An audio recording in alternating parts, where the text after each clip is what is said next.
SRIT engineering కాలేజ్లో NBA team visit చేసింది. NBA అంటే national board of accreditation. Team visit చేసిన తర్వాత లాస్ట్ వీకే వాళ్ళ ఒక రిపోర్ట్ కూడా, అక్రిడిటేషన్ రిపోర్ట్ కూడా మనకి ఇవ్వడం జరిగింది. అందులో మన కాలేజీలో అంటే ఎన్బిఏ అక్రిడిటేషన్కి అప్లై చేయడానికి 5 బ్రాంచ్లకు ఎలిజిబిలిటీ ఉంటే CSC, ECE, triple E, civil, mechanical. So 5టికి కూడా accreditation for the coming 3 years మంజూరు చేయడం జరిగింది. ఈ అక్రిడిటేషన్ రావడం అనేది అంటే మీకు తెలిసే ఉంటుంది.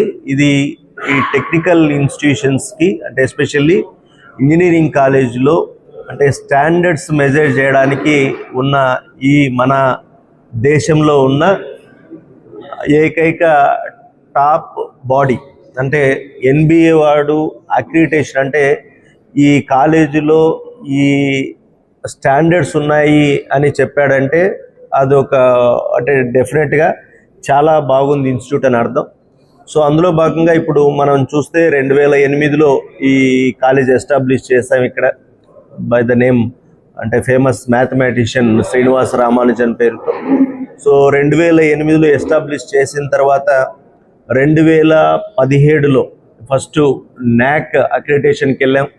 NAAC అక్రిడిటేషన్లో ఏ గ్రేడ్ వచ్చింది. మళ్ళీ 2018లో అప్పుడు మనకు ఎలిజిబిలిటీ ఉన్న బ్రాంచెస్కి CSC, EC, triple E, NBA అక్రిడిటేషన్కి వెళ్ళాం. 3టికి కూడా ఆ రోజు అంటే ఒక ప్రైవేట్ అఫిలియేటెడ్ ఇంజనీరింగ్ కాలేజీ హోదాలో మనకు అక్రిడిటేషన్ రావడం జరిగింది. దాన్ని మా టెక్నికల్ టర్మ్స్లో అండర్ టైర్ 2 అంటారు. తర్వాత 2019లో మన కాలేజీ యూజీసీ అటానమస్ 10 yearsకి అయ్యింది.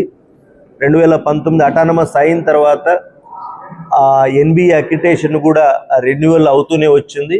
వన్స్ అటానమస్ అయిన తర్వాత ఈ ఎన్బిఏ ఇన్స్పెక్షన్ స్టాండర్డ్స్ మారిపోతాయి, అంటే కొంచెం పెరుగుతాయి.